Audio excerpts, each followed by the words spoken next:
அப்பா, என்னம்மா சத்யா? உள்ள வந்து படுங்கப்பா, விரிசெல்லாம் வச்சுட்டேன். இல்லைம்மா இருக்கட்டும், நான் இங்கேயே படுத்துக்கிறேன். நீங்கள் 4 பேர் படுக்கணும்ல, ரூமில் இடம் பத்தாது. அதனால நீங்கள் 4 பேர் உள்ளே படுங்க, அப்பா இங்கேயே படுத்துக்கிறேன். ஏன்பா சும்மா நீங்களும் வாங்க, நீங்கள் கட்டில் படுத்துக்கோங்க, நாங்களாம் கீழே படுத்துக்கிறோம்.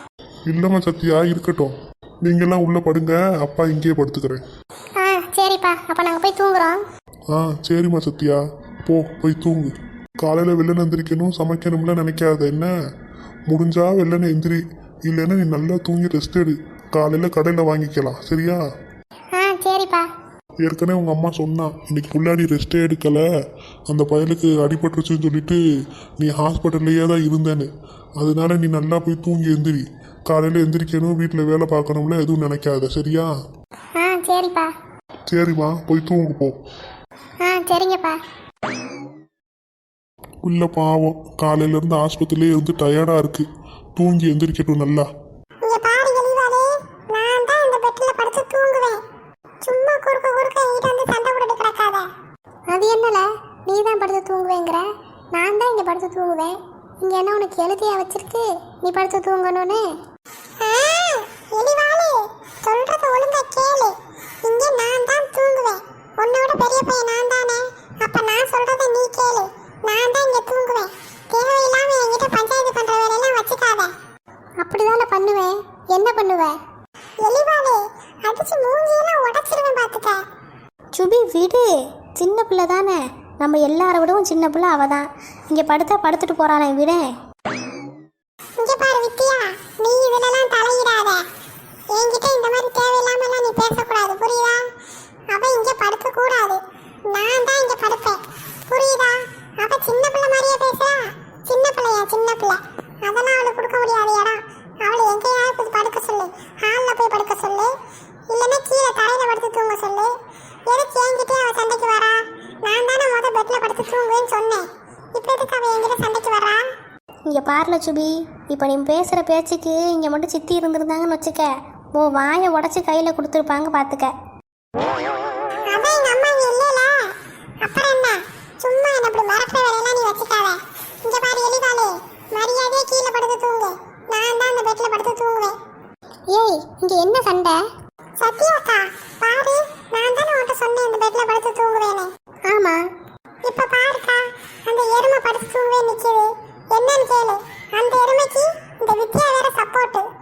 ஏல, அந்த கட்டில்ல 2 பேர் தாராளமா படுக்கலாம், நீயும் படு, உன் தங்கச்சியும் படுக்கட்டும். இதுல என்ன இருக்கு? போய் 2 பேரும் படுத்து தூங்குங்க. இதெல்லாம் ஒரு சண்டைன்னு ஒரு நேரம் உட்காந்து போட்டுட்டு இருந்தீங்களாக்கா? எக்கா, அப்படி எல்லாம் படுக்க முடியாதுக்கா, சோலோவா படுத்தாதான் நல்லா இருக்கும். நான் மட்டும்தான் அந்த கட்டில்ல படுப்பேன். இந்த எலிவால வேணா நாளை படுத்து தூங்க சொல்லு. எப்படி நான் ஒரு வாரத்துக்கு இங்கே தான் இருப்போம்னு நினைக்கிறேன், அதனால அவளை நாளைக்கு வேணா படுத்துங்க சொல்லு. இன்னைக்கு நான் புக் பண்ணிட்டேன், அதனால நான் தான் படுப்பேன். ஐயோ, உங்க 2 பேரை வச்சு எப்படி தான் உங்க அம்மா சமாளிக்கிறாங்கன்னு தெரியல. இங்க பாரு சுபி, அவ உன்னோட சின்ன பிள்ளை, அதனால நீ ஒரு பக்கம் படுத்தா அவ ஒரு பக்கம் படுத்துட்டு போறா, விடு.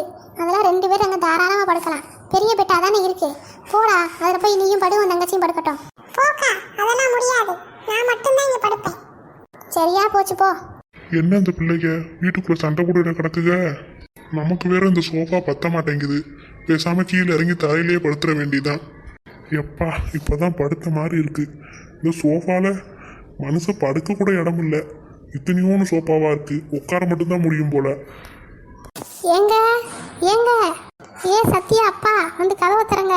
என்ன இவ குரல் மாதிரி கேக்குது? இவதான் ஆஸ்பத்திரிக்கு போயிட்டாலே, எதுக்கு இப்ப திருப்பி வீட்டுக்கு வந்தா? சரி, போய் கதவை திறந்து விடுவோம். இப்பதான் படுத்தேன். ஏங்க வர்றீங்களா எப்படி? வாரேன். என்னம்மா 2 பேர் வந்துட்டீங்க? ஆமாங்க, அங்க ஒரு பிரச்சனை ஆயிடுச்சு, அதனால தான் வந்துட்டோம். பிரச்சனையா? அங்க என்ன பிரச்சனையாச்சு? இவளுக்கும் இவ மாப்பிள்ளைக்கும் சண்டைங்க. ஏன் சண்டை? அவர் இங்க பேசிட்டு போகும்போது நல்லா தானே பேசிட்டு போனாரு, அங்க போய் எதுக்கு சண்டை நடந்துச்சு?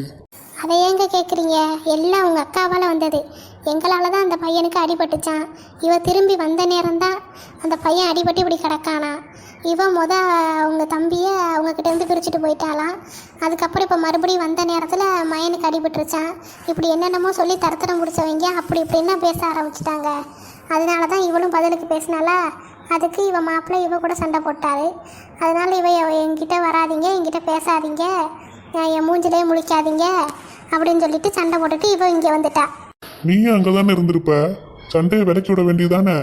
ஏங்க அந்த பொம்பளை என்ன பேச்சு பேசிச்சு தெரியுமா? எங்களெல்லாம் விளங்காதவளுக அப்படி இப்படின்னு பேசிச்சு. அது பேசின பேச்சுக்கு இவ பேசினது கம்மி தான்.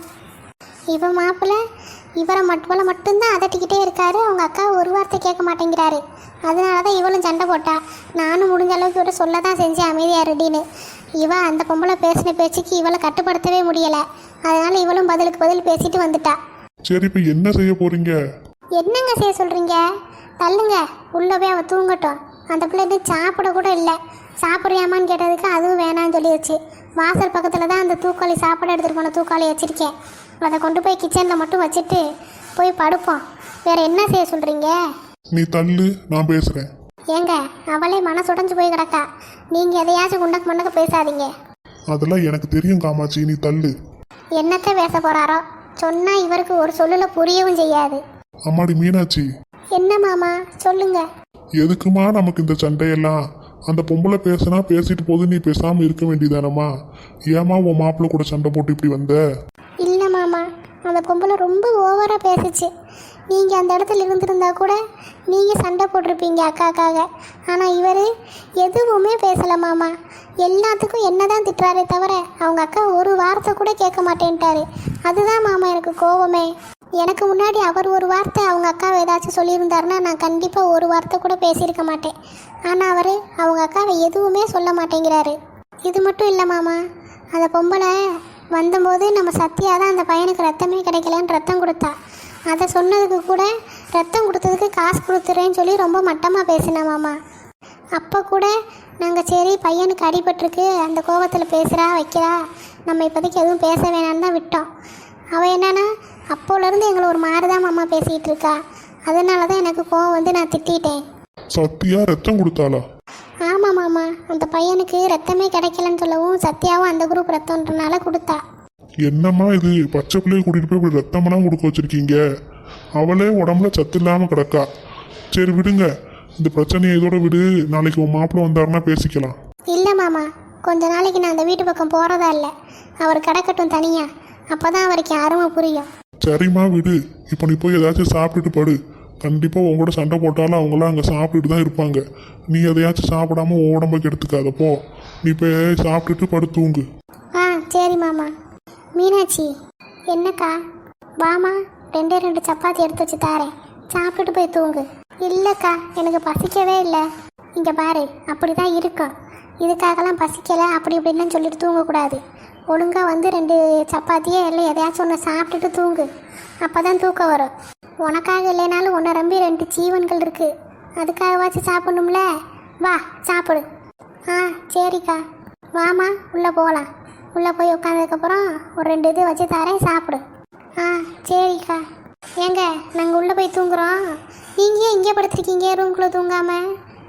உள்ள பிள்ளைய 4 கிடக்கு, எப்படி இடம் பத்தோம்? அதனால சரி பிள்ளைய தூங்கட்டுமே, நான் வந்து இங்கே படுத்தேன். சரி சரி, அப்போ நான் பார்த்துக்கிறேன், நீங்கள் தூங்குங்க. சரி நீ போ. வா மீனாட்சி போகலாம்.